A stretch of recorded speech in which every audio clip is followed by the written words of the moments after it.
நலம் தரும் நல்லார் சித்த மருத்துவமனை, கிருஷ்ணகிரி, சென்னை. வள்ளுவம் நேயர்களுக்கு வணக்கம். அரசியல் பேசு நிகழ்ச்சிக்கு உங்களை வரவேற்பதில் மகிழ்ச்சி. என்று நம்மோடு இணைந்திருக்கிறார் மூத்த பத்திரிகையாளர் திரு சத்தி சுந்தரராமன் அவர்கள். சார் வணக்கம். சார் வணக்கம் ராபின்சன், சொல்லுங்கள். டிஆர் பாலு அவர்கள் சொல்லியிருக்காரு, இந்த மாதிரி நம்ம பிரவீன் சக்கரவர்த்தியை இக்னோர் பண்ணணும் அப்படின்னு சொல்லியிருக்காரு. நம்மளுடைய ஆட்சியினுடைய நலத்திட்டங்களை மக்களிடத்தில் கொண்டு போய் சேர்ப்போம், நம்ம டைவர்ட் ஆக வேணாம், டிஸ்ட்ராக்ட் ஆக வேணாம் அப்படி சொல்லியிருக்காரு. பிரவீன் சக்கரவர்த்தியோட அந்த கருத்துக்கு அவர் சொன்ன அந்த அதிக கடன் வாங்கிய மாநிலம் தமிழ்நாடு. அது கனிமொழி அவர்கள் மறுபடியும் கனிமொழி தான் வராங்க. இங்கே அவங்க தான் என்ன பண்ணாங்கன்னா, தமிழ்நாடு திமுக அரசாட்சியில் தமிழ்நாடு மிகவும் மேம்பட்ட நிலையில் இருக்கிறதுன்னு சொன்னாங்க. சரி, வழக்கமான டைலாகு. ஆமாம், அது எவ்வளோ மோசமாக இருந்தாலும் அந்த டைலாக், சட்டம் ஒழுங்கு அமைதி பூங்காவாக தமிழ்நாடு விளங்குகிறதுன்னு சொல்லுவாங்க. அது ஏதோ எல்லோரும் அமைதி பூங்கான்னா ஏதோ அமைதியாக இருக்குன்னு இல்லை. அது அப்புறம் நீங்கள் உள்ளே போய் விசாரிச்சிங்கன்னா ஊரில் இருக்கிற பூங்காவெல்லாம் ஆக்கிரமிப்பு பண்ணி அது யாருக்கோ போட்டு விற்ற கதையெல்லாம் என்கிட்ட நிறைய இருக்குது. புள்ளி விவரங்கள்லாம் தகவல்கள் செய்தித்தாள்களில் பார்த்தீங்கன்னா கூட இருக்கும்.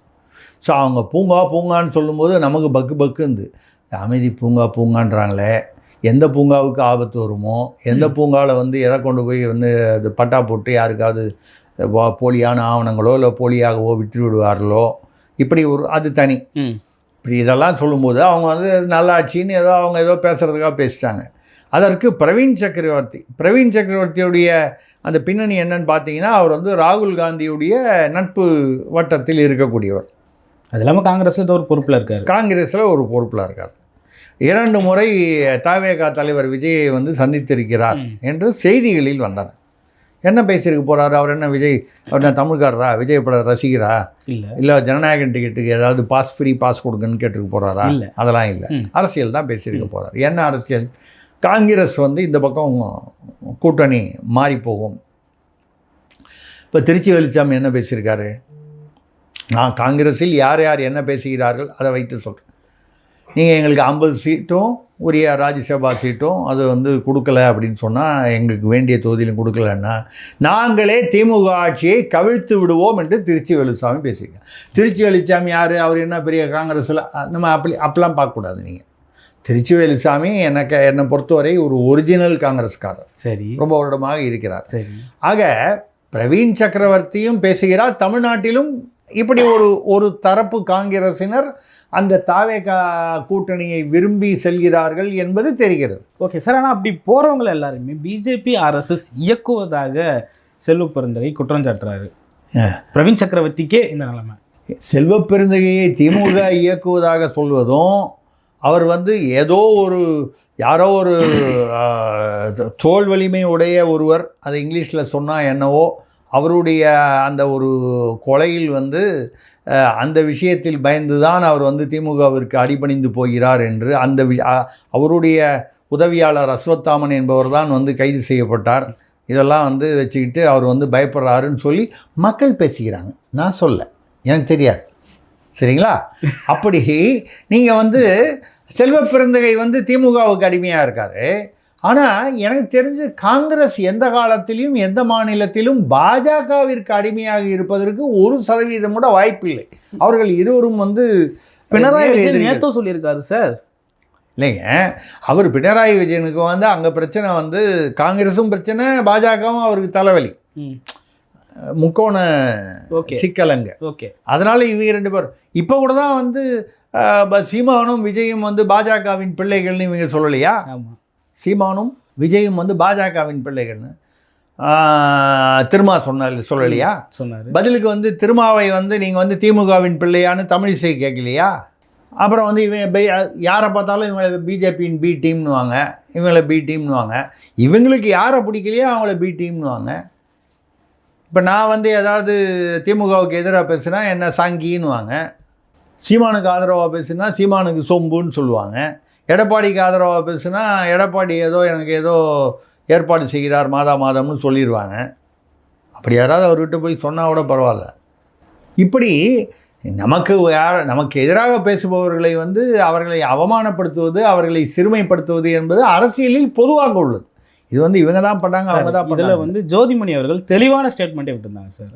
பாஜகவுக்கு ஆயுதம் எடுத்து கொடுக்கும் வகையில் காங்கிரஸ்காரர் பேசுவதா? அப்படின்னு சொல்கிறாங்க. பேசுவாரான்னு கேட்டால் அது யார்கிட்ட பேசணும்?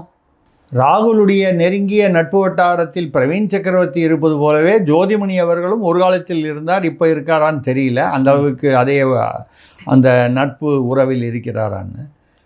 ஐயா, நீங்கள் குரல் விட்டீங்களா, பிரவீன் சக்கரவர்த்தி வந்து பேசினார் முன்னால், இதுக்கு முன்னால் வந்து போய் பார்த்தாருன்னும் போது அவரை பதவி நீக்கம் இடைநீக்கமாவது செய்ய வேண்டும் என்று தமிழ்நாடு காங்கிரஸிலிருந்து பலர் குரல் கொடுத்தார். ஆமாம், செஞ்சிட்டாங்களா காங்கிரஸில்? இல்லை, இப்போ வரைக்கும் செய்யலை. அப்படின்னா என்ன அர்த்தம்? நடப்பது மேலிட ஆசியுடன் நடக்கிறது. திமுகவோட வந்து போய் செல்வ பெருந்தகை தலைமையிலான ஒரு குழு போய் பார்த்தாங்க முதல்வரை. அதுக்கப்புறம் என்ன சொன்னார்? முதல்வர் வந்து திமுக சைட்லேருந்து ஒரு குழு போடுறேன்னு இருக்காரு. போட்டதுக்கப்புறம் பேச்சுவார்த்தை. இது வரைக்கும் எதாவது நடந்ததா? இல்லை. குழு போட்டிருக்காங்களா திமுகவில்? இல்லை. பிரவீன் சக்கரவர்த்தி என்ன பேசினார்? விட்டுருங்க. பிரவீன் சக்கரவர்த்தி பாஜகவில் காசு வாங்கிட்டு பேசிட்டார். அப்படி தானே சொல்லுவாங்க. பாஜக அது ஜோதிமணி அக்கா அவர்கள் வந்து 2 மாதம் முன்னால் வந்து திமுகவை கிழின்னு கிழிச்சாங்களே, எடுத்து காமிக்குவா? ஜோதிமணி திமுக ஆட்சியை விமர்சனம் செய்து 2 மாதங்களுக்கு முன்னால் பேசிய கருத்துக்கள் வலைதளத்தில் தேடுங்கள், கிடைக்கும். இருந்தது கூடுதலாக அவங்க விஜய் எங்கள் வீட்டு பிள்ளை, சின்ன வயதுலேருந்து எங்கள் கூட இருந்து வளர்ந்தவர் சொன்னாங்களா? சொன்னாங்க. அப்போ ஜோதிமணியை பாஜக இயக்குகிறதா, விஜய் இயக்குகிறாரா? இந்த கேள்வி கேட்கலாம். இந்த ஸ்டேட்மெண்ட்டில் அவங்களுக்கு அதிகமான விமர்சனம் இருக்குது சார். அதாவது நிதி தரல மத்திய அரசு, ஆளுநர் பல திட்டங்களை செயல்பட விட மாட்டுறாரு, இது எதுவுமே தெரியாமல் கடன் வாங்கிட்டாங்கன்னு சொல்கிறாங்க. நிதி தரலன்னா கடன் வாங்கி தானே மக்களுக்கு நல்லது செய்ய முடியும். மக்களால் தேர்வுப்பட்ட ஆட்சி. என்ன நிதி தரல? ஒரு நிமிஷம் இல்லை, அவங்க சொல்கிறாங்க, ஜோதிமணி சொல்கிறாங்க சார். அப்போ ஜோதிமணி கூட்டு வந்து இங்கே உட்கார வைங்க, நான் கேள்வி கேட்குறேன். நீங்கள் ஜோதிமணி சொல்கிறாங்க ஏதோ ஜாதிமணி சொல்கிறாங்கன்னு வேறு ஏதோ சொல்கிறீங்க நீங்கள். அதெல்லாம் வந்து நான் ஏன் பதில் சொல்லணும்? ஜோதிமணி அவங்க வந்து பொழப்புக்காக அவங்க ஏதாவது சொல்லுவாங்க. 2 மாதத்துக்கு முன்னால் திமுக அரசு வந்து மோசமான அரசுங்கிற அளவுக்கு விமர்சனம் பண்ணுவாங்க. 2 மாதம் பொறுத்து தேர்தல் நெருங்கும் போது அவங்க வேறு மாதிரி பேசுவாங்க. அது அவங்களுடைய அரசியல் பிழைப்புக்காக அவர்கள் நடத்தும் வந்து அப்படி ஒரு மோசமான பிழைப்பு, அரசியல் பிழைப்பு. அப்படி இருக்கும்போது ஜோதிமணி சொல்லிட்டாங்கன்னா, ஜோதிமணி என்னங்க இந்த நாட்டுக்கு சுதந்திரம் வாங்கி கொடுத்தாங்களா? நான் கேட்குறேன். பிரவீன் சக்கரவர்த்தி பாஜக காசு வாங்கிட்டாரு, பாஜக இயக்குகிறது. ஷோடங்கர் என்ற ஒருவர் தானே வந்து இந்த குழுவுக்கு தலைவர். எதுக்கு? செல்வ பெருந்தகை தலைமையிலான ஒரு 5 பேர் குழுவுக்கு ரிப்போர்ட்டிங் அத்தாரிட்டி யார்? ஷோடங்கர். அவர் என்ன சொன்னார்? 50 சீட்டு வேணும் எங்களுக்கு, ராஜ்யசபா சீட்டு வேணும், எங்களுடைய கோரிக்கைகள் என்னென்ன, எந்தெந்த சீட்டு நாங்கள் வந்து ஏற்கனவே டிசம்பர் 1 முதல் வாரத்திலேயே நாங்கள் சொல்லிட்டோம். டிசம்பர் 15 வரை வந்து திமுகவிற்கு கெடு வைத்தோம். அவர்கள் அந்த கெடுவை மீறிவிட்டார்கள், இதுவரை அதற்கு பதில் சொல்லவில்லை. இப்போ ஷோடங்கர், பிரவீன் சக்கரவர்த்தி இவங்க எல்லாமே பாஜகவால் இயக்கப்படுகிறார்கள் என்றால், அப்போ 2 மாதத்துக்கு முன்னால் ஜோதிமணி பேசுனது பாஜகவால் இயக்கப்பட்டவர் தான். அப்போது திமுகவுக்கு எதிராக பேசியிருக்காங்க 2 மாதத்துக்கு எதிராக. அப்போ 2 மாதத்துக்கு எதிராக அவங்களுக்கு மணி ஆர்டர் வந்தது. இப்போ மணி ஆர்டர்லாம் போயிடுச்சு. இப்போ வேறு ஏதோ அது ஜிபேயில் வந்தது, இப்போ வரலன்னா அப்படி நம்ம அர்த்தம் சொல்லுவோமா? அப்படி சொன்னால் அது நியாயமாக இருக்குமா? அப்போ ஷோடங்கரும் இப்போ வந்து கெடு வைத்தோம், அந்த கெடுவை தாண்டி விட்டார்கள் திமுக அப்படின்னு சொல்லும்போது என்ன அர்த்தம்? இதுக்கப்புறம் நீ என்னை கேட்கக்கூடாது, நான் கூட்டணி மாறணும், இதான அர்த்தம். நான் கொடுத்த கெடு முடிஞ்சு போச்சுன்னா என்ன அர்த்தம்? நான் இதுக்கப்புறம் நான் வேறு முடிவு எடுத்துருவேன் அப்படின்னு ஒரு அழுத்தம் கொடுக்கிறான். அந்த அழுத்தம் வந்து நிஜமான அழுத்தமா, நிஜமாகவே தாவேகாவுடன் கூட்டணி போகிறார்களா, இல்லை அரசியல் பேரத்திற்காக அப்படி ஒரு நடிப்பு செய்து இங்கே வந்து தங்களுடைய இப்போ 22 சீட்டு தான் போன தடவை கொடுத்தாங்க, அதோட தாஸ்தி தரமாட்டேன்னு சொல்கிறாங்க. சரி, 50 சீட்டு வேணும்னு அவங்க பிடிவாதம் பிடிக்கிறாங்க.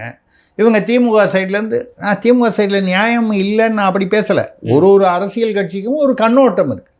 தங்களுடைய நலனை தாண்டி தான் கூட்டணி கட்சியுடைய நலன். திருமாவளவன் பிரமாதமாக வரணும், அடுத்தது திருமாவளவன் வந்து முதல்வராக வரணும், பட்டியலினத்தை சேர்ந்தவர் முதல்வராக வந்துடணும்னு சொல்லிட்டு ஸ்டாலினோ துணை முதல்வராக இருப்பவரோ வந்து பதவி இறங்கிட்டாங்களா? இல்லை இந்த தடவை எம்எல்ஏ ஆகி திருமாவளவனை துணை முதல்வராக ஆக்குவாரா? திமுக ஆட்சியை பிடிக்கும் என்று ஒரு கருத்து இருக்கிறது, பிடிக்கலாம் என்று. உதயநிதி ஸ்டாலினை விட்டுவிட்டு, இல்லை ஸ்டாலின் அவர்கள் ஓய்வெடுக்கிறார் என்றால் உதயநிதி ஸ்டாலினை முதல்வராகிவிட்டு திருமாவளவனை துணை முதல்வர் ஆக்குவார்களா திமுகவில்? சமூக நீதியா? எங்கேயா போச்சு சமூக நீதி? சொந்த கட்சியில் இருக்கிற ஆராசாவுக்கே பதவி கொடுக்கல, அப்புறம் திருமாவுக்கு எப்படி கொடுப்பாங்க? இந்த பேச்செல்லாம் அப்படி தான் இருக்கும். சோடங்கரும் வந்து பாஜக ஆள், அவர் பேர் என்ன, பிரவீன் சக்கரவர்த்தியும் பாஜக ஆள். 2 மாதம் முன்னால் ஜோதிமணி வந்து பேசுகிற போது அப்போ பாஜக ஆளான்ற கேள்வி வருது. ஓகே. திருச்சி வேலுச்சாமியும் பாஜக ஆள். எனக்கு தெரிஞ்சு 9 வருஷமாக ஒரிஜினலாக காங்கிரஸில் அந்த காங்கிரஸ் பேரில் ஒரு விசுவாசமாக பேசுகிற ஆள் ஒரே ஆள் தமிழ்நாடு காங்கிரஸில் எனக்கு தெரிஞ்சு திருச்சி வேலுச்சாமி தான். அவருடைய சில கருத்துக்களில் எனக்கு உடன்பாடு இல்லை என்றால் கூட அவருடைய பேச்சில் உள்ள நேர்மையை நான் மதிக்கிறேன். அந்த வகையில் அப்போ திருச்சி வேலுச்சாமியும் பாஜக ஆள்.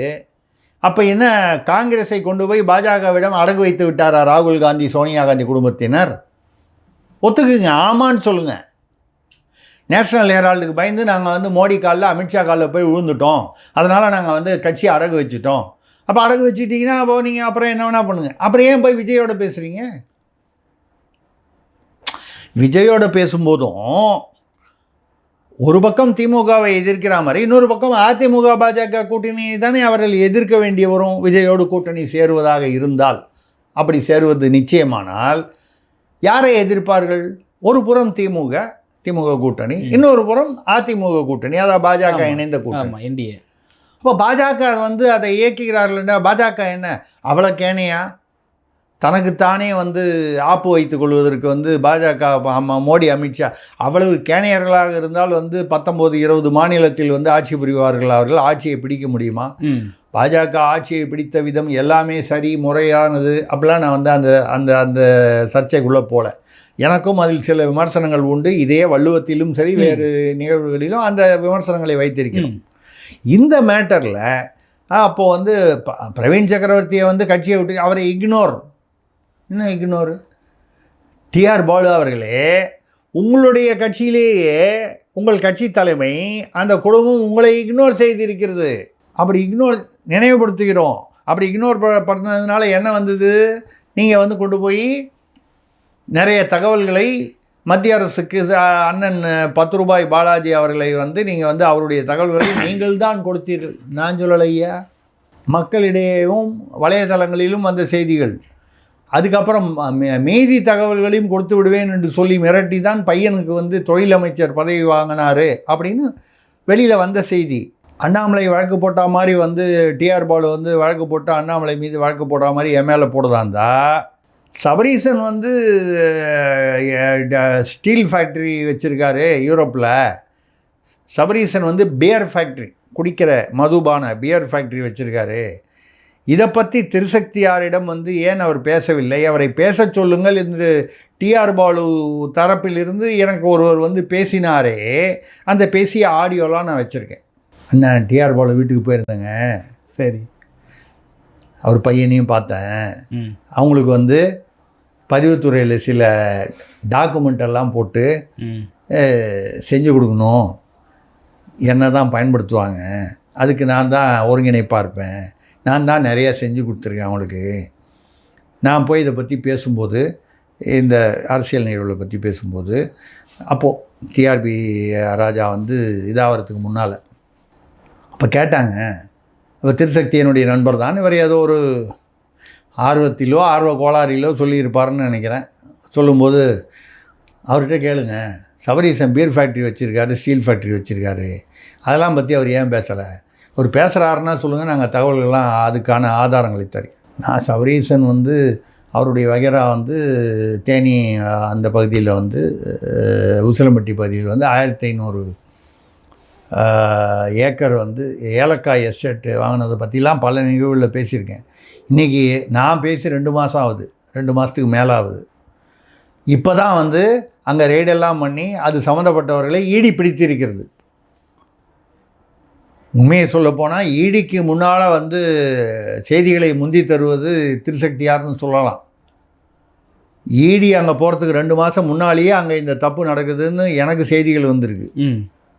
ஈடி லேட்டாக வந்திருக்குன்னு வச்சுக்கலாம், இல்லை நான் முன்னால் சொல்லிட்டேன்னு வச்சுக்கலாம், எப்படி வேணாலும் வச்சுக்கலாம். ஆனால் இன்றைக்கி ரெய்டு நடந்து நான் யார் பெயரெலாம் சொன்னனோ அந்த பெயரில் உள்ளவர்கள் வீட்டிலலாம் ரெய்டு நடந்திருக்கு. ஒரு ஒரு ஒரு பெண் நகராட்சி தலைவர் வந்து திமுக அவங்க வீட்டில் வந்து வந்து ரெய்டு பண்ணாங்க. அவங்க கணவர் சங்கருங்கிறவர் வந்து வெளியே போயிட்டார். 4 நாள் ஊர்லேருந்து வரல. வர வரைக்கும் அங்கேயே இடி உட்காந்து அவர் வந்ததுக்கப்புறம் பண்ணி எல்லா டாக்குமெண்ட்ஸும் எடுத்தாங்க.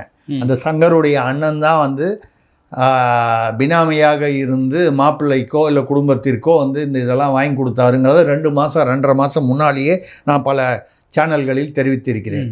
அப்போ வேறு எந்த பத்திரிகையிலையும் அந்த செய்தி வரல, எந்த வலைதளத்திலுமோ யூடியூப்லுமோ அந்த செய்தி வரல. அப்போது டிஆர் பாலு வந்து இவ்வளவெல்லாம் நடந்தும் யார் உங்கள் கட்சியில் டிஆர் பாலு அண்ணனையே இக்னோர் பண்ணி வச்சுருக்காங்க. நீங்கள் போய் வந்து பிரவீன் சக்கரவர்த்தியை இக்னோர் பண்ணணும்னு யார்கிட்ட சொல்கிறீங்க? திமுககாரங்க. நீங்கள் இக்னோர் பண்ண என்ன? அவருக்கு ராகுல் காந்தி வேண்டியவராக இருக்கும் பட்சத்தில் முடிவு யாருடையது? இப்போ விஜய் அவர்கள் வந்து பிரியங்கா காந்தியை சந்திக்கிறார், உறுதியாகிவிட்டது தேதின்னு சொல்கிறாங்க. என்ன பண்ணுவீங்க திமுகவில்? என்ன சொல்லுவீங்க? காங்கிரஸால் எங்களுக்கு எந்த பயனும் இல்லை, எங்களால் தான் காங்கிரஸ். அதுவும் திருச்சி வெளிச்சாமி சொல்லிட்டார். அதெல்லாம் ஒன்றும் இல்லை. அவ்வளோ தைரியம் இருந்தால் திமுக வந்து தனியாக அவ்வளோ வருஷத்தில் நின்று இருக்குமான்னு நானே உங்களுக்கு சொல்லியிருக்கேன். இதுவரை திமுகவுடைய வரலாற்றில் ஒரு முறை கூட, ஒரு தேர்தலில் கூட, ஒரு இடைத்தேர்தலில் கூட தனியாக நின்றதில்லை. விசிக கூட்டணி, அந்த கூட்டணி, இந்த கூட்டணி, யாரோ மாறி மாறி கூட்டணி. இஸ்லாமிய ஒரு கட்சி கூட்டணி, கம்யூனிஸ்ட் கூட்டணி, அது இல்லைன்னா வேறு ஒரு கூட்டணி, இப்படித்தான். அப்படி கூட்டணி இல்லாமல் ஒரு தேர்தலை சந்தித்த ஒரே கட்சி அதிமுக. அதுவும் எம்ஜிஆர் கூட இல்லை. எம்ஜிஆரும் கூட்டணி வச்சு தான் பண்ணார். ஜெயலலிதா அவர்கள் 2014 பாராளுமன்ற தேர்தலில் எந்த கட்சி, சிறு கட்சியோட கூட்டணி இல்லாமல் பண்ணி 39க்கு 37 இடங்கள் வாங்கினார். அதான் நான் வந்து ஒரு ஒரு ஒரு ஒரு தமாஷாகவோ பாராட்டாகவோ சொல்லும்போது தமிழ்நாட்டில் வந்து அந்த அந்த சமயத்தில் இருந்த அரசியல் ஆண்மை கொண்டவர் அவர் ஒருவர் தான் சொன்னேன், ஜெயலலிதா. ஆண்மைன்னா ஆம்பளன்ற அர்த்தம் இல்லை. ஆணாக இருப்பவர்கள் எல்லாருமே ஆண்மை உள்ளவர்களாக இருப்பார்கள் என்று சொல்ல முடியாது. ஆண்மை என்பது ஒரு குணம். ஆண் என்பது ஆணினம், பெண்ணினம், ஜெண்டர்னு சொல்லக்கூடியது. ஆண்மை என்பது அந்த பேராண்மை அப்படின்னு சொல்கிறோமே, அந்த மாதிரி. அந்த அரசியல் ஆண்மை, துணிச்சல். இது வரைக்கும் திமுகவில் கூட்டணி சேர்ந்தீங்களா? இல்லையே. இப்போவும் வந்து காங்கிரஸ் போயிடுமோங்கிற பயத்தில் பிரவீன் சக்கரவர்த்தியை இக்னோர் பண்ணுங்கள், ரைட்டு பண்ணிவிடுவீங்க. சோடங்கரை கெடு விச்சார சோடங்கரை இக்னோர் பண்ணிவிடுங்க.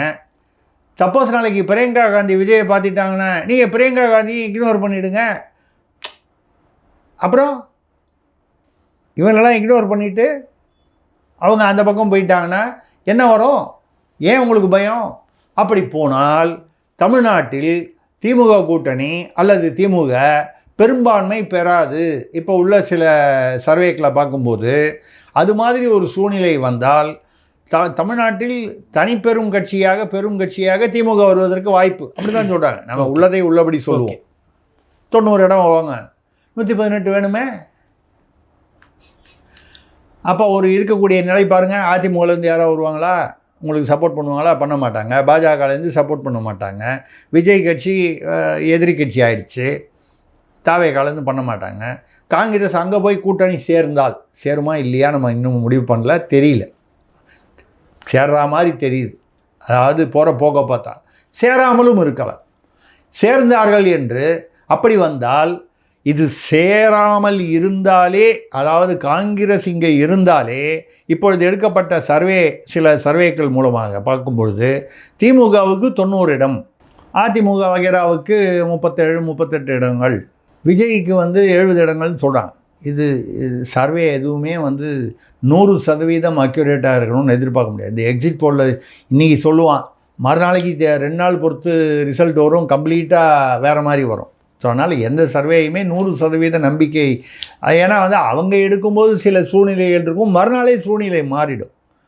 காங்கிரஸ் இங்கே இருக்கும்போதே வந்து காங்கிரஸ் திமுக ஒரே கூட்டணியில் இருக்கும்போது, விசிகாவும் இருக்கும்போதே பெரும்பான்மை பெறுவதற்கு வாய்ப்பில்லை. சீட்டு வந்து ஏன்னா வந்து ஓட்டுகள் பிரிகின்றன. சீமான் ஒரு பக்கம் பிரிக்கிறாரு, அதிமுக பாஜக ஒரு பக்கம் பிரிக்குது, விஜய் ஒரு பக்கம் பிரிக்கிறாரு, கூட்டணியோடும் அவர் தான் சொல்லியிருக்காரு, தனியாக வந்தால் வருவேன், இல்லை அணியாக வந்தால் வருவேன்னு. ரெண்டுக்குள்ளே ஒன்று தானே வரணும், சொல்லியிருக்காரு. ஒன்று தனியாக வரணும், இல்லை அணியாக வரணும். இதில் என்ன பெரிய சஸ்பென்ஸு? தனியாக வந்தாலும் வருவேன், அணியாக வந்தாலும் வருவேன். இல்லை சார், அதில் இந்த கூட்டணி விவகாரத்தில் வந்து காங்கிரஸுக்கு ஒரு நிலைப்பாடுனா பாஜகவுக்கு இன்னொரு நிலைப்பாடு இருக்குது. தமிழிசை சவுந்தரராஜன் விஜயகாந்த் நினைவிடத்தில் பார்த்து சொல்லியிருக்காங்க, ஜனநாயகத்தை மீட்டெடுக்கணும்னா ஜனநாயகன் சரியான முடிவு எடுக்கணும் அப்படி சொல்லிட்டு. அதாவது அவர்கள் வந்து ஒரு கால் வந்து தாவேக்கா வந்து இந்த பாஜக அமைந்துள்ள அந்த அதிமுக தலைமையிலான கூட்டணியில் இணைந்தால் திமுகவை இப்போ இப்போ இப்போ இந்த சர்வே வருதுங்க, காங்கிரஸ் இங்கே இருக்குது, விசிகே இங்கே இருக்குது, எங்கள் திமுக கூட்டணி. அப்படி இருந்தாலுமே இவர்களால் பெரும்பான்மையை எட்ட முடியாது. ஓகே, இவர்கள் எட்ட முடியாதுன்னா அதிமுக எட்டிடும்னு சொல்லலை. அதாவது தொங்கு சட்டசபை வருங்கிற மாதிரி ஒரு கணிப்பு வருது. இந்த கணிப்பு வந்து நடைபெறுகிறதா, நிறைவேறுமா, அது தனி தெரியாது. சூழ்நிலைகள் மாறும்பொழுது கணிப்பும் தவறாக இருக்கலாம், சூழ்நிலைகள் மாறுபடும் போது கணிப்பும் வித்தியாசப்படலாம்.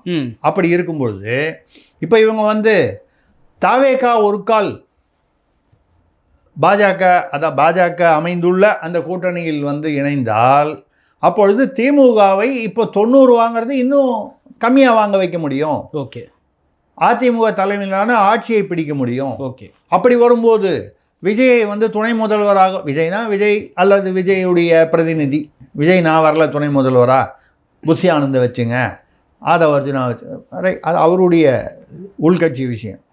சில சமயங்களில் வந்து தலைவர்கள் வந்து அப்படி கொஞ்சம் ஒதுங்கி இருந்துட்டு அடுத்த ஒரு ஆளை பிரதிநிதியை வைக்கிறதுன்றது நிறைய இடங்களில் நடக்குது.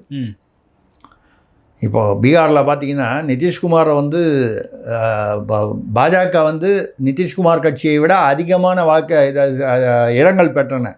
ஆனாலும் அந்த கூட்டணிக்கு மதிப்பு கொடுத்து நிதிஷ்குமாரை வந்து இப்போ முதல்வராகிட்டாங்க. துணை முதல்வராக வந்து யாரோ ஒருத்தர் இருக்கார் பாஜகவை சேர்ந்தவர்.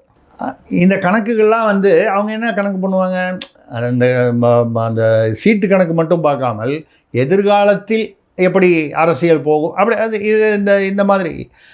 அதே மாதிரி நான் வந்து பாஜகவில் தான் போய் சேரணும்னு தமிழிசை சொல்கிறாங்க, அது அவர்களுடைய விருப்பம். தமிழிசை சொல்லி ஒரு நாள் கழித்து சிபிஐ விசாரணை, அந்த விசாரணையில் கிடுக்குப்பிடி கேள்விகள் எல்லாம் கேட்கப்பட்டிருக்கு. அப்போ இது எங்கேயோ ஒரு இடத்துல கொண்டு போய் விஜயை தாவேக்காவை நகர்த்தது இல்லை. நீங்கள் இப்படி நீங்கள் நகர்த்துதுன்னு சொல்கிறீங்க, ஆனால் ஒன்று நல்லா யோசனை பண்ணி சொல்லுங்கள். கரூரில் 41 பேர் இறந்து போயிருக்கான். சரி, நான் நெரிசலில் இறந்து போயிருக்கான். இதில் வந்து நிச்சயமாக சில தவறுகள்னு நம்ம சொல்கிறது வந்து கவனக்குறைவுகள், ஏற்பாடு செய்ய வேண்டிய சில ஏற்பாடுகளை செய்ய இயலாமல் போனதோ, செய்ய கவனக்குறைவாக விட்டதும் தவறு என்ற கணக்கில் தான் வருது. தவறு வேற, குற்றம் வேறு. ஓகே, திமுக அரசோ திமுக அரசை சார்ந்த ஒரு முன்னாள் அமைச்சரோ வந்து சதி செய்தார் என்று ஒரு தகவல் வந்தது. அந்த தகவல் வந்து சதி என்பது நிரூபிக்கப்பட வேண்டும். ஓகே, நம்மளும் வந்து பொதுவாக வந்து திமுகவை திட்டணுன்றதுக்காக வந்து திமுக தான் சதி. ஆனால் நம்ம என்ன சொல்லியிருக்கோம், வள்ளுவத்திலேயே பதிவு பண்ணியிருக்கோம்னா, திமுக அரசும் இதற்கு பொறுப்பேற்க வேண்டும், தார்மீக பொறுப்பு ஏற்க வேண்டும். ஏனென்றால் காவல்துறை எப்படி வந்து நெரிசலான இடத்துல கொடுத்தது. நம்ம பேசுகிறது சட்ட ரீதியாக பேசுகிறோம், அரசியல் ரீதியாக சதி பண்ணிட்டாரு. செந்தில் பாலாஜி தான் வந்து ஆளுங்களை உள்ளே விட்டு செருப்படுத்தி அடித்து நெரிசல் வந்து 41 பேர் சாகணும்னு திட்டமிட்டாருன்னு நம்ம சொல்லலை. அப்படி சொல்லுவது நியாயம் இல்லை, நிரூபணமானால் தவிர நாம் பேசக்கூடாது. ஓகே, அப்படி பேசுவது நியாயமில்லை, எந்த கட்சியாக இருந்தாலும். ஆனால் விஜயுடைய கட்சி, விஜய் சார்ந்தவர்கள் இவர்கள் பல தவறுகளை, அதாவது கவனமின்மை, செய்ய வேண்டிய கடமைகளை செய்ய தவறிவிட்டார்கள் என்று அன்றைக்கே பேசியிருக்கோம். அதை தவிர மக்களையும் சொல்கிறோம். என்னையா ஒரு நடிகனை பார்க்கறதுக்கு போய் இப்போ பாருங்கள், விஜய் மூஞ்சியெல்லாம் நசுங்கி போய் ஒரு சட்டையை பிடிச்சி தூக்கி ஒரு சொல்லக்கூடாது, யாரோ ஒரு ஆளை வந்து தூக்கி உள்ளே போடுற மாதிரி அவ்வளோ பெரிய ஹீரோவை பிடிச்சி உள்ளே போடுற அளவுக்கு அந்த கூட்டம் வந்து ஒரு என்ன சொல்கிறது, முறையற்ற கூட்டமாக தெரிகிறது. போலீஸ்காரனை கடிக்கிறான், அங்கே ஏறி நின்று முத்தம் கொடுத்தா தான் இறங்க வேண்டாம். இது இன்னும் கஷ்டமாக இருக்குது. ஓகே சார், ஆனால் விசாரிக்கிறதுக்குன்னு சிபிஐ நான் முடிக்கல வரேங்க. இதில் எல்லா நிர்வாகிகளையும் விசாரிக்கணுமா? ஆமாம். விஜய் என்ன அவர் தலையில் 2 கொம்பு இருக்குது, அவரை விசாரிக்கக்கூடாதா? அவர் தானேங்க தலைவர், அவரை பார்க்குறதுக்கு தானே கும்பல் வந்தது. அப்போ வந்து போலீஸ் உங்களை வந்து தடுத்ததா, இல்லை வந்து எந்த இடத்தில் தடுத்தது, அதை தாண்டி நீங்கள் வந்தீர்களா? போலீஸ் எந்த போலீஸ் எல்லாரையும் வந்து டெல்லி கூப்பிட்ருக்காங்களே, கலெக்டர் கூப்பிட்ருக்காங்க, இவங்களை கூப்பிட்ருக்காங்க, இல்ல, அதான் போலீஸ்காரங்க கூப்பிட்ருக்காங்க. சென்னையில் அலுவலகம் இருக்கிறப்போ டெல்லி ஏன்? ஏன் சென்னையில் அலுவலகத்தில் தான் வந்து விசாரிக்கணும்னு ஏதாவது சட்டத்தில் இருக்கா? எங்கேயாவது சட்டம் இருந்தால் எடுத்து காமிங்க. நான் ஏதோ தெரியாமல் எம்எல் படிச்சிருக்கேன், நீங்கள் அதிகமாக படிச்சிருக்கலாம். இங்கே தான் விசாரிக்கணும்னு ஒன்றும் இல்லையே. இங்கே ஏற்கனவே பல விசாரணைகள் வந்து நடத்தப்பட்டிருக்கின்றன. இதை தாண்டி மேல் விசாரணை, மேல் விசாரணை அங்கே கூப்பிட்றாங்க. காரணம் இப்படி கூட இருக்கலாம். செந்தில் பாலாஜியை இடி விசாரணை செய்ய வந்தபோது என்ன நடந்தது? இடி அதிகாரிகள், ஒரு பெண் அதிகாரி உட்பட பலர் தாக்கப்பட்டார்களா? அந்த வீடியோ பார்த்தீங்களா? காரை பிடிச்சி இந்த இது உழுக்கிற மாதிரி, பைத்தியக்கார மாதிரி உழுக்குனாங்களா திமுக தொண்டர்கள்? அந்த பெண் அதிகாரிக்கு வந்து கை உடைந்ததா, எலும்பு முறிந்ததா, ஆஸ்பத்திரிக்கு போனாங்களா? இது நடந்தது இல்லையா? இப்படி நடந்து இருக்கும் பொழுது நாளைக்கு இங்கே கலெக்டரையோ இல்லை வந்து யாரோ ஒரு அதிகாரியோ, இப்போ டிஎஸ்பி எஸ்பிலாம் கூப்பிட்டு விசாரிக்கிறாங்க. ஏன் கூப்பிட்டு விசாரிக்கிறாங்க? அவர்கள் அந்த பொறுப்பில் இருந்தார்கள். ஓகே, என்ன நடந்தது, நீங்கள் ஏன் அனுமதி இப்படி கொடுத்தீங்க? 15 நாளைக்கு முன்னால் ரவுண்டானாவில் வந்து உதயநிதிக்கும் ஸ்டாலின் அவர்களுக்கும் நீங்கள் வந்து கொடுத்துருக்கீங்க. அப்படி இருக்கும்போது இவருக்கு மட்டும் அந்த இடத்துல விடாமல் இந்த நெரிசலான இடத்துல கொடுத்ததுக்கு என்ன காரணம்? 10,000 பேர் தான் வருவாங்க அப்படின்னு அவங்க சொன்னாங்கன்னு சொன்னால் உங்களுடைய உளவுத்துறை என்ன பண்ணுச்சு? பாக்கி 17,000 பேர் வந்து அடுத்த அரை மணி நேரத்தில் வந்து சேர்ந்துட்டானா? 17,000 பேர் ஒரு தெருவுக்குள்ளே வரணுன்னால் அது வருவதற்கே சில மணி நேரங்கள் ஆகும். ஒரு தெருவில் 2 பக்கம் என்ட்ரன்ஸ் இருக்குது, நடுவில் ஒரு 4 இடத்துல குறுக்கு தெரு இருக்குன்னு வைங்க. இது வழியாக வந்து ஜனங்க வராங்கன்னா எல்லோரும் அப்படியே ஒரே சமயத்தில் வர போகிறதில்ல. கொஞ்சம் விட்டு விட்டு 10 பேர் 20 பேர் 10 பேர் 20 பேர். இது வந்து சேருவதற்கு ஒரு 3-4 மணி நேரமாவது ஆகும். அப்போ உளவுத்துறை என்ன செய்து கொண்டிருந்தது? 10,000 பேர் இருக்க வேண்டிய இடத்துல 27 இல்லைன்னா கூட ஒரு 25 வந்திருக்குன்ற ஒரு கணக்கு போடுற அளவுக்கு உளவுத்துறைக்கு அறிவு இருக்க வேண்டும். அதுக்கு பேர் தான் உளவுத்துறை. உளவு பார்க்க வேண்டும் என்றால் அதுக்கு பேர் என்ன? நுண்ணறிவு என்று பெயர். ஓகே, அறிவை தாண்டி நுண்ணறிவு. அந்த நுண்ணறிவு இருப்பது தான் உளவுத்துறை. ஓகே, அந்த உளவுத்துறை என்ன செய்து கொண்டிருந்தது? இப்படிப்பட்ட கேள்விகள் இயல்பாக வரக்கூடியது. கேள்வி இப்போ என்னன்னா, அங்கே வாசலில், ஆமாம், நீங்கள் செந்தில் பாலாஜி விசாரிக்கும் போது செந்தில் பாலாஜி வீட்டில் என்ன கலாட்டா பண்ணீங்க? அப்புறம் நேரு வீட்டில் போய் வந்து இதே மாதிரி ரைடெல்லாம் பண்ணாங்க. அப்போ வாசலில் வந்து கோஷம் போட்டு கலாட்டா பண்ணிங்களா? ஆமாம். அப்புறம் ஒரு திமுக நிர்வாகியோ அமைச்சரோ அவர் வீட்டில் வந்து போய் விசாரிக்கும் போது அங்கேருந்து சில பேப்பரெல்லாம் சுருட்டி ஜன்ன வழியாக வெளியில் போட்டு ஆதாரங்களை மறைப்பதற்கு ஏற்பாடு செய்து வாசலில் கோஷமிட்டு உள்ளே வரவிடாமல் செய்தார்களா? ஓகே, இப்படியெல்லாம் ஒரு சட்ட ஒழுங்கு பிரச்சனை வரும் தமிழ்நாட்டில். டெல்லியிலனா வாங்க, 2வது என்ன சொந்த செலவுலையா வர போகிறாரு? எஸ்பி போகிறாரு, டிஎஸ்பி போகிறாரு, கலெக்டர் போகிறாரு, வர சொல்கிறாங்க சிபிஐயில். சொந்த செலவுலையா போகிறாரு? தமிழ்நாட்டு அரசாங்க செலவில் தானே போகிறாரு. ஏன்னா டெல்லியில் வர சொல்லி விட்டார். ஏன் நீங்கள் டெல்லி இப்போ நேரு பையன் வந்து அருண் நேரு எம்பி வந்து நிர்மலா சீதாராமனை வந்து அவங்க தொகுதியில் ஏதோ ஒரு தனியார் ஆலை மூடி விட்டாரலாம். அந்த ஆலையை திறப்பதற்காக நிர்மலா சீதாராமன் அந்த தெருமுனையில் உட்காந்து இந்த பூட்டுக்கெல்லாம் சாவி பார்த்துருப்பீங்களா? சாவி தொலைஞ்சு போச்சுன்னா அவரை மாற்று சாவி போட்டு கொடுப்பாங்க. அந்த கடையாக வச்சுருக்காங்க. அங்கே எதுக்கு போனீங்க? சார், இல்லை சார், சிபிஐயை வச்சு கூட்டணிக்கு இழுக்கவே முடியாதுன்னு சொல்ல வரீங்களா? இழுக்கிறாங்க, இழுக்கல. அதுக்கு வந்து விஜய் பயப்படுறாரா பயப்படலையா? இது அவரை பொறுத்தது. ஓகே, இல்லையா? இப்போ காங்கிரஸும் பேசிக்கிட்டு இருக்க அவர்கிட்ட. ஓகே, அவர் விஜய் வந்து அரசியல்வாதி, அவர் அரசியல்வாதி என்று நம்ம வந்து ஏற்றுக்கொள்வோம். இன்னும் அவர் முழு அரசியல்வாதியாக ஆகவில்லை என்பது தான் நமது வருத்தமே. அதை தாண்டி அவர் அரசியலுக்கு வந்து விட்டார், அதனால் அரசியல்வாதி. அதனால் நம்ம வந்து அப்போ அவர் என்ன பண்ணுவார்? எது தனக்கு சாதகமானது, தனக்கும் தன்னுடைய கட்சிக்கும் ஓகே சாதகமானது, எதிர்காலத்திற்கு எது பாதகம் இல்லாததுன்னு கூட யோசிக்கலாம். அதுதான் சாதகம். ஓகே, இல்லையா? ஓகே, பாதகம் இல்லாததும் சாதகம் தானே, இல்லையா?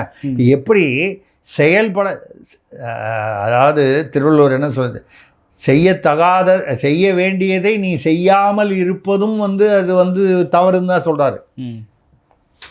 செய்ய வேண்டியதை நீ செய்யணும், அப்படி செய்யாமல் விட்டாலே அது தவறு தான் சொல்கிறார். அவர் ஒமிஷன் அண்ட் கமிஷன் எக்ஸெப்டட் அப்படிங்கிற அந்த ஆங்கிலேயனுடைய வார்த்தையை திருவள்ளுவர் ஏற்றுக்கொள்ளவில்லை. ஏன்னா அப்புறம் வந்தவன் தான் ஆங்கிலேயர் இங்கே. அப்போது நீங்கள் செய்ய வேண்டியதை நீங்கள் செய்ய வேண்டும், அப்படி செய்யாமல் விடுவதும் உங்கள் கடமை உணர்வில் நீங்கள் தவறுவதாகும். அப்படி வரும்பொழுது சாதகம் என்பது சாதகம், பாதகம் இல்லாததும் பாதகம். திருமாவளவன் வந்து அப்பப்போ திடீர்னு அதிகாரத்தில் பங்கு வேணும், அது வேணும், இது வேணும், நாங்கள் அடங்க மறுப்போம், பொறுத்தது போதும் பொங்கி எழு மனோகரா அப்படின்னு கண்ணாம்பா சொன்ன உடனே சிவாஜி கணேசன் அப்படி அந்த செயினியை வந்து அந்த மாதிரி திடீர்னு வந்து பேசுவார். ஒரு 4 நாள் பொறுத்து பார்த்தீங்கன்னா உரிய நேரத்தில் அதிகார பங்கு கேட்போம் அப்படின்னு சொல்லி மியாவ். சிங்கமாக கர்ஜித்தவர், புலியாக உரிமையவர் திடீரென்று மியாவ் சத்தம் கொடுப்பார். என்ன அங்கே உள்ள அரசியல் சாதக பாதங்கள், நம்ம அது ரைட்டு தப்புன்றதுக்குள்ளே போல அங்கே உள்ள அரசியல் சூழ்நிலைகள். ஐயா 6 சீட்டு கொடுக்குறாங்க, அதுவும் இல்லாமல் இப்போ வந்து கழட்டி விட்டாங்கன்னா அதிமுக பாஜக பக்கம் நம்ம போக முடியாது. போக முடியாதுன்னா ஒன்றும் போகாமலாம் இல்லை. மங்களூரில் முதல்ல 2001 நிற்கும்போது பாஜக இருந்த திமுக கூட்டணியில் தானே இருந்தார். நம்ம கூட பேசியிருக்கோம். எச் ராஜா உட்பட நிறைய பேருக்கு போய் வந்து பிரச்சாரம் கூட பண்ணிட்டு வந்தார். அன்றைக்கெலாம் அந்த கட்சி வந்து மதவாத கட்சி இல்லை. கருணாநிதியை பொறுத்த வரைக்கும் மதவாத கட்சி இல்லை, திருமாவளவனை பொறுத்த வரைக்கும் அன்றைக்கி மதவாத கட்சி இல்லை. அது ஆர்எஸ்எஸ் வந்து அன்றைக்கி ஒழுங்கு நிறைந்த ஒழுக்கமுடைய சமுதாய இயக்கம். அது கருணாநிதிக்கும் சரி திருமாவளவனுக்கும் சரி. இன்றைக்கி என்ன ரைட்டு. அதுக்கப்புறம் நீங்கள் அதிமுக பக்கம் போனார் திருமா, இதுக்கு மக்கள் நல்ல கூட்டணிக்கு போனார். அப்போ திமுக அரசு எவ்வளோ கிழின்னு கிழிச்சிருக்காரு, மோசமாக பேசியிருக்காரு திருமா.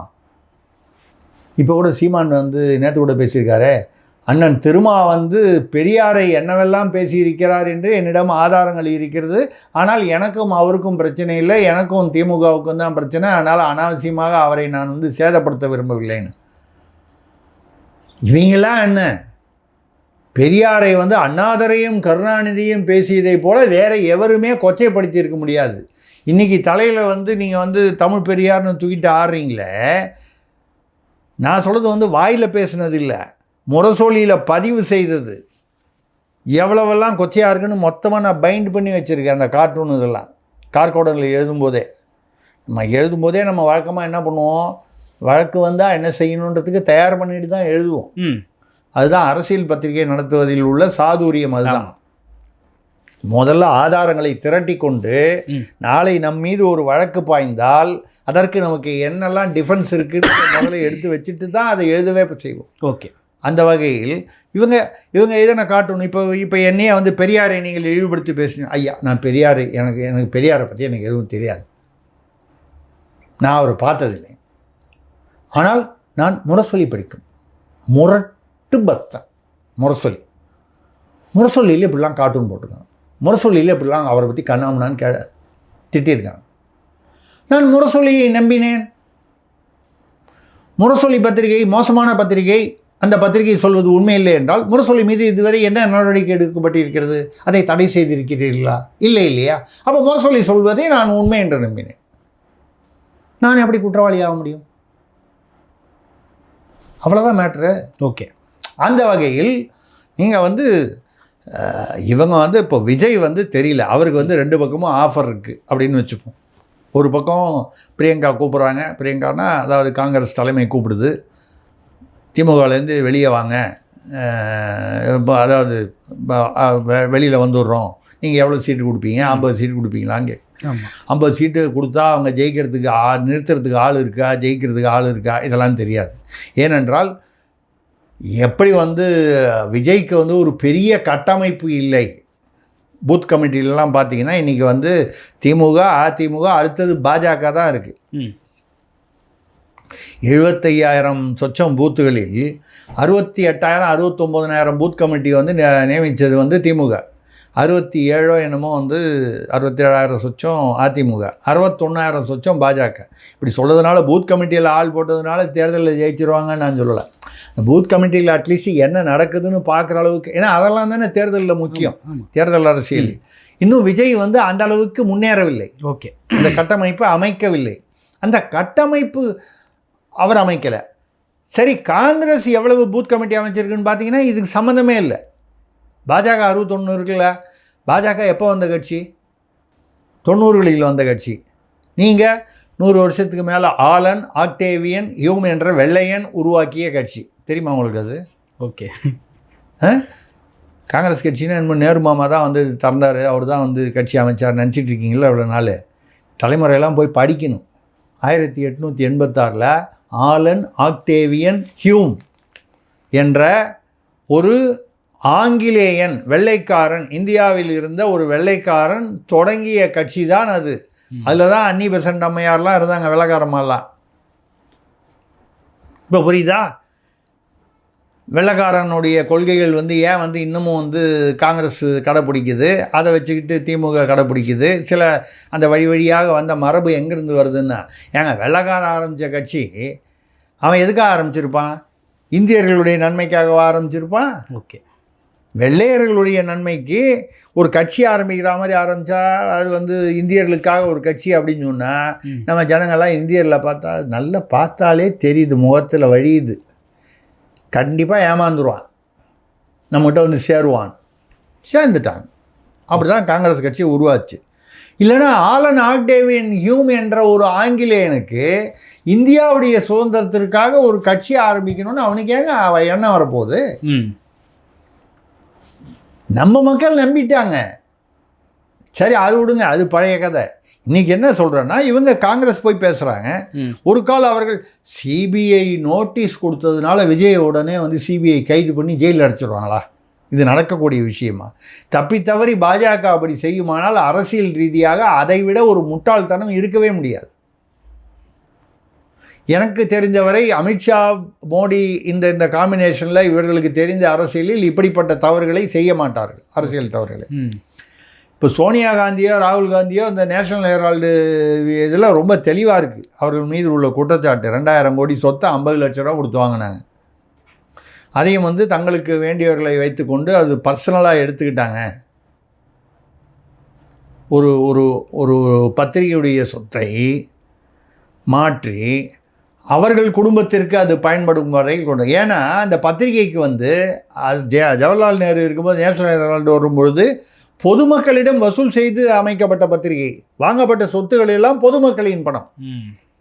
நேரு குடும்பத்திலிருந்து ஏதோ பெரிய கோடிக்கணக்கிலோ லட்சக்கணக்கிலோ இன்றைக்கி பணம் போட்டு ஆரம்பித்த பத்திரிகை இல்லை, மக்களிடமிருந்து வசூல் பண்ணும். அப்போல்லாம் மக்களிடம் வசூல் செய்து தான் பத்திரிகை ஆரம்பிக்க முரசொலி கூட அப்படி தான் வசூல் பண்ணாங்க. வசூல் பண்ணி செலவு பண்ணது இல்லைன்னு அது ஏதோ ஒரு விமர்சனங்கள்லாம் உண்டு, அது விட்டுரும். அப்போது ஏன் அப்போ அவங்கள கைது செய்யலை? கைது செய்வதற்கு முகாந்திரம் இருக்கிறதோ இல்லையோ, அப்படி கைது செய்தால் அரசியலில் அது வேறு விதமாக உள்டாயிடும். ஓகே, அந்த மாதிரி ஒரு காரணத்துக்காக விஜயை சிபிஐ விசாரணையை வச்சு நெருக்கி விடுவார்கள். என்ன பண்ணுவாங்க? உண்மையிலேயே விஜயை நெருக்குவது சிபிஐ விசாரணை இல்லை, அவருடைய தொண்டர்கள் தான். ஏர்போர்ட்டில் காரில் ஏற முடியாமல் நசுக்கி 2 பேர் சட்டையை பிடிச்சி அவர் ஒரு சொல்லக்கூடாது, ஏதோ ஒரு குழந்தையை தூக்குற மாதிரி தூக்கி கொண்டு போய் அந்த காருக்குள்ளே திணிக்கிற அளவுக்கு அவர் முகத்தை பார்த்தா வெளிரி போயிருக்கு முகம். ஓகே, அப்போ விஜய்க்கு ஆபத்து பாஜகனாலேயோ சிபிஐனாலேயோ இல்லை, அவருடைய தொண்டர்கள் இருந்து. ஏன்னா அந்த தொண்டர்கள் ஒரு ஆர்வ கோளாறினால் வரக்கூடியது. ஓகே, தொண்டர்களும் வேணும்னு செய்யல, ஆர்வ கோளாறு. இதுதான் ஓகே, பல்வேறு அரசியல் கருத்துக்களை பகிர்ந்து வந்தீங்க. மற்றும் ஒரு கால் சந்திப்போம். நன்றி சார். நன்றி, வணக்கம்.